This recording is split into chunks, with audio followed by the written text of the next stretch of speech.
नमस्कार, आप देख रहे हैं आगाज फर्स्ट न्यूज। मैं हूं आपके साथ अंशु गोस्वामी। 41 वर्षीय रेखा गुप्ता ने शालीमार बाग सीट पर लगभग 30,000 मतों के अंतर से जीत हासिल की थी। वे दिल्ली बीजेपी के उन नेताओं में से एक थी जिन्हें कि मुख्यमंत्री पद के लिए प्रमुख दावेदार माना जा रहा था। इसके बाद बुधवार को उनका नाम दिल्ली के मुख्यमंत्री के रूप में घोषित किया गया। ये उनका पहला विधायक बनने का मौका था, लेकिन राजनीति में उनका लंबा अनुभव भी रहा। तो वहीं बीजेपी ने उन्हें प्रवेश वर्मा जैसे दिग्गज नेताओं को पीछे छोड़ते हुए मुख्यमंत्री चुना और इस कदम के पीछे बीजेपी के कई मोर्चे पर लाभ उठाने की कोशिश भी दिख रही है। तो सवाल ये भी बहुत बड़ी है और अहम भी कि बीजेपी ने आखिर रेखा गुप्ता को ही मुख्यमंत्री क्यों चुना। इसके पीछे की क्या है वो मेन वजह, क्या है राजनीति की दृष्टि से वो राजनीतिक कारण, वो भी हम आपको बताते हैं। पार्टी ने महिला मुख्यमंत्री के परंपरा को आगे बढ़ाने की कोशिश की है। तो वहीं अरविंद केजरीवाल के कार्यकाल को एक विपरीत उदाहरण के रूप में भी पेश किया गया है। तो वहीं दिल्ली में महिला मुख्यमंत्री की एक लंबी परंपरा रही है, जिसमें कांग्रेस की शीला दीक्षित ने 15 साल का शासन की, वो भी प्रमुखता से दिखती है। तो इसके अलावा आपकी आतिशी और बीजेपी की सुषमा स्वराज भी दिल्ली की महिला मुख्यमंत्री रह चुकी है। तो वहीं आतिशी ने 2024 में केजरीवाल के इस्तीफे के बाद 5 महीने तक मुख्यमंत्री का पद संभाला, जबकि सुषमा स्वराज 1998 में कुछ महीनों के लिए दिल्ली की मुख्यमंत्री रही थी। हालांकि बीजेपी को चुनाव में हार का सामना करना पड़ा। तो वहीं दिल्ली के मुख्यमंत्रियों के इतिहास की बात करें तो जो कि महिला कई चेहरे शामिल रहे, पिछले 15 सालों में महिला मुख्यमंत्री की भूमिका का जिक्र मिलता है। ये तो तय है कि आने वाले 5 साल भी महिला मुख्यमंत्री का ही होने जा रहा है। तो इस पे भी नजर डालते हैं। तो बात करें पूर्व सीएम आतिशी के 5 महीने के कार्यकाल की, तो उस पर अगर नजर डालें तो अरविंद केजरीवाल के 10 साल का कार्यकाल और भी अधिक विपरीत रूप से दिखा।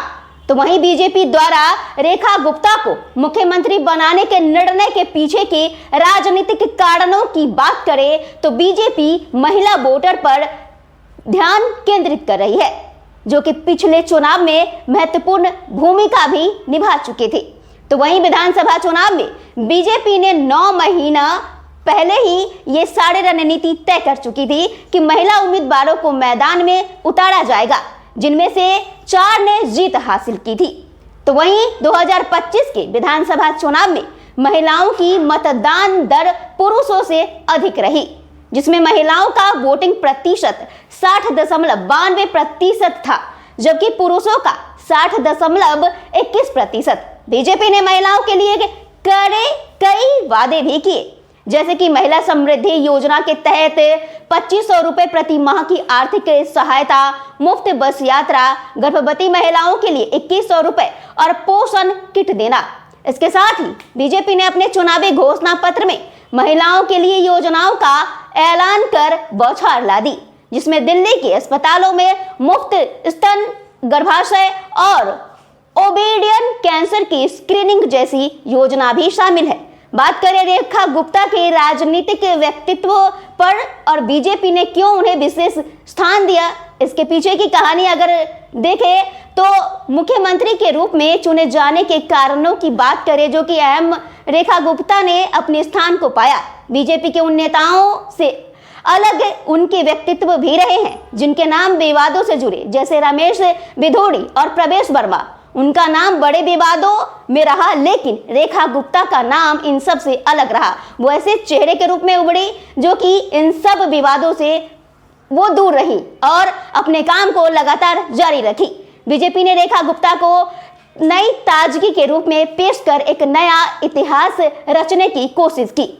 तो वही वे राजनीतिक दृष्टि से एक अनुभवी नेता भी हैं, जिन्होंने पार्टी में लंबा समय बिताया और बीजेपी से जुड़ी हुई उनका मुख्यमंत्री के रूप में नामांकन ये दिखाता है कि बीजेपी ने न केवल एक महिला नेता का चयन किया, बल्कि एक गैर विवादास्पद और अलग चेहरे को चुना। तो बीजेपी में जो स्थान रेखा गुप्ता पाई हैं, वो अपने काबिलियत की बदौलत पाई। वे लगातार निरंतर अपने कामों को जारी रखी, वो बिना किसी पद के कारण। आखिरकार ये भी कयास लगाए जा रहे हैं कि इससे पहले भी रेखा गुप्ता के नाम सामने आए, लेकिन वो इस पद को पाने में सफल नहीं रही। लेकिन इस बार वो सफल रही और उन्हें दिल्ली का आखिर सिंहासन मिल ही गया। क्या लगता है, क्या आसान होगा रेखा गुप्ता का मुख्यमंत्री पद दिल्ली के लिए? कमेंट कर अपनी राय जरूर बताएं। देखते रहिए आगाज फर्स्ट न्यूज। चैनल को लाइक, सब्सक्राइब, शेयर, फॉलो जरूर करें। शुक्रिया।